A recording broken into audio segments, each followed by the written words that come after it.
Halo sahabat petani sawit dimanapun berada. Saya ucapkan terima kasih banyak yang setia mengikuti channel Sawit Beat ini.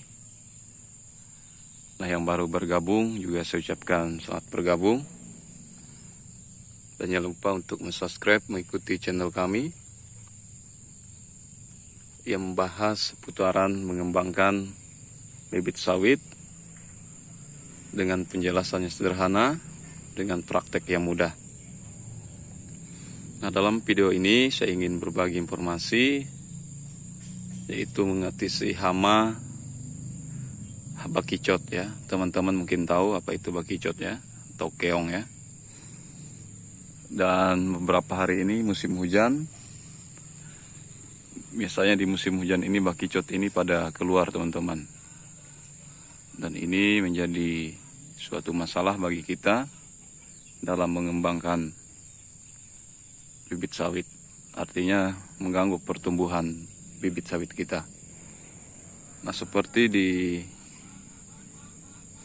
bawah-bawah ini tadi saya sudah mencek ada berapa bakicot ya. Ini teman-teman, ini ya, satu,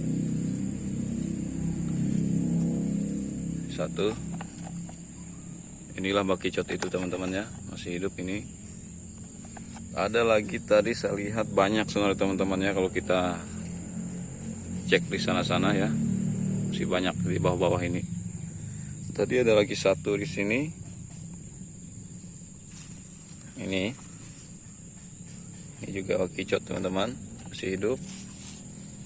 Banyak tadi teman-teman.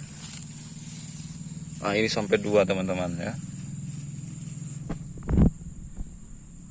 Sampai 2.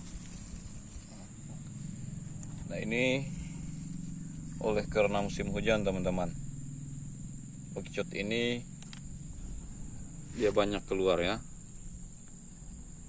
Dan apalagi kalau malam hari teman-teman, banyak dia keluar. Nah, ini masih hidup juga ini teman-teman ya. Nah, masih hidup juga. Tadi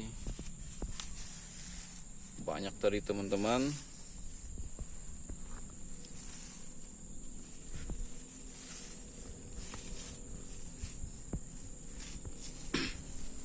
Nah teman-teman, seperti yang saya katakan tadi, ketika musim hujan, inilah hama yang mengganggu pertumbuhan sawit kita. Dan bakicot ini pengaruh pada bibit sawit kita ialah ia akan memakan daun kita, atau akan memakan daun bibit sawit kita. Nah, dia biasanya memakan daun itu pada malam hari ya teman-teman ya. Dan paling banyak keluar pada malam hari. Bakicot ini ya, paling banyak keluar pada malam hari. Nah, biasanya pada siang hari ini mereka bersembunyi seperti yang tadi, dia bersembunyi di bawah-bawah rumput ya.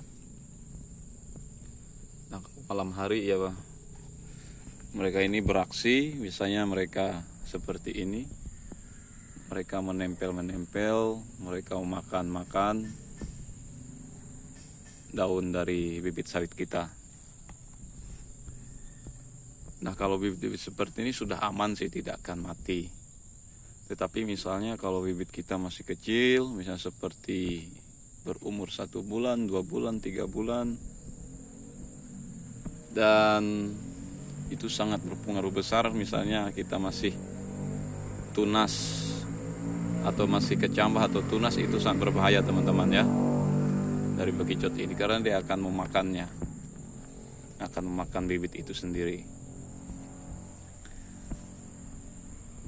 Nah, kalau musim hujan waspadalah dari bakicot ini, apalagi bibitnya masih dikatakan berusia mini atau masih usianya itu hitungan minggu, bahkan hitungan di bawah 5 bulan. Bahaya itu teman-teman.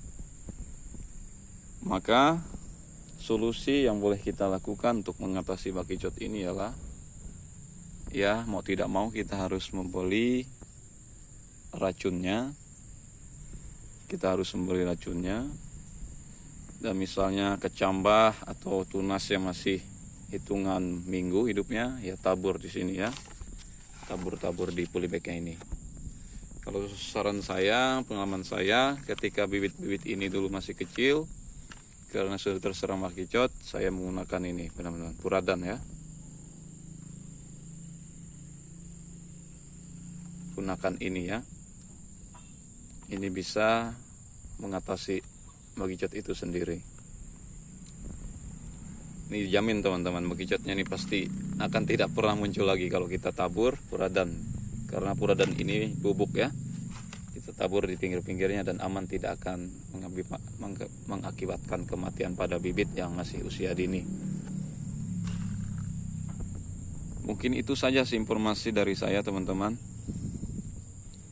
Dan jangan lupa untuk mengikuti channel ini. Mungkin di video selanjutnya akan saya terapkan ya, bagaimana mempraktekannya. Dan juga nanti pada malam hari kita akan mencari bakicot ini ya. Nanti kita akan melihat serangan mereka pada bibit sawit itu ya. Oke teman-teman, mungkin itu saja informasi dari saya. Salam petani sawit, salam sukses, salam sehat.